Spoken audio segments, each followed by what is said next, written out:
I want to tell you about a moment that probably lasted 3 seconds. A door being held open, a woman stepping inside, and 5 words, just 5, that completely changed the night. But honestly, those 5 words didn't come from him. They came from his 9-year-old daughter, and she had no idea what she'd started. Ryan had been a single dad for almost 8 years. 8 years of packing school lunches, watching cartoons he'd memorized 3 seasons back, and falling asleep mid-sentence during bedtime stories. His daughter Emily was 9, curious, quiet in the way that means a kid is actually taking everything in, and obsessed, and I mean genuinely obsessed, with drawing fairy tales on every scrap of paper in the house. Ryan worked long hours at a local auto shop. He'd taught himself to braid hair from YouTube tutorials at 2 in the morning.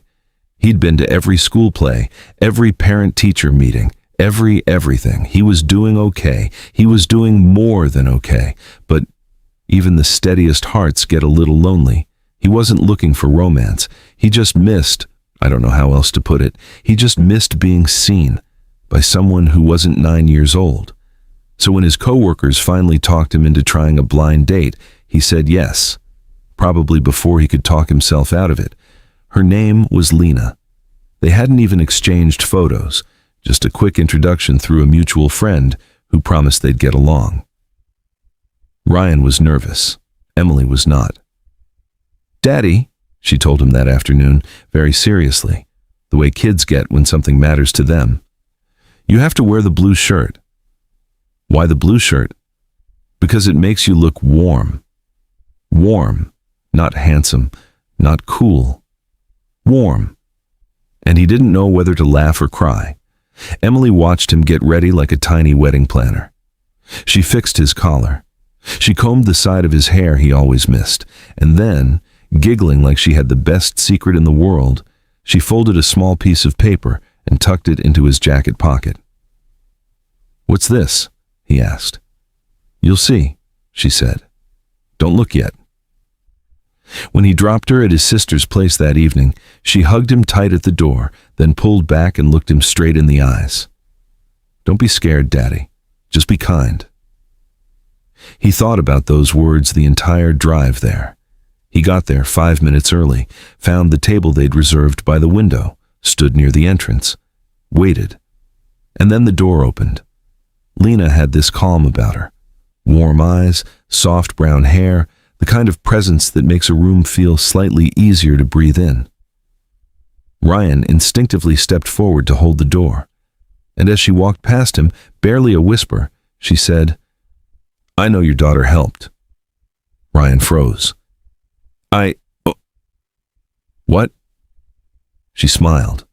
Kind, not teasing. "I recognized the handwriting on the note in your pocket. It was sticking out just a little." Ryan's hand went to his pocket before he'd even thought about it, the small folded paper. He hadn't opened it yet. "May I?" she asked. He handed it to her. She unfolded it, and she smiled, this quiet, almost private smile, before turning it so he could see. It was a crayon drawing, 2 stick figures sitting across a table, holding hands, and underneath, in shaky letters, Emily had written, "Be nice to her.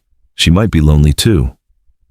Ryan's chest tightened, not from embarrassment, from the pure, uncomplicated kindness of a 9-year-old who just wanted her dad to be okay. When they sat down, Ryan started to apologize, half a sentence stumbling out, and Lena just shook her head. "You don't need to apologize," she said. "Your daughter is thoughtful, and she's right." Just like that, the awkwardness dissolved.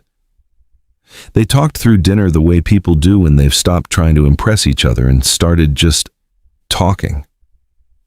Ryan about the chaos and the tenderness of raising a kid on your own. Lena about her work as a speech therapist at a children's hospital. "I've seen more courage in kids than most adults ever manage," she said, and about the small gestures she believed kept people stitched together. Halfway through the meal, Ryan asked her, gently, curious, how she'd recognized a child's handwriting. Just like that, She paused, then reached into her bag. She laid a worn piece of paper on the table between them, old, faded at the edges. A child's drawing, 2 stick figures, one sitting, one standing, and a note in a kid's careful letters.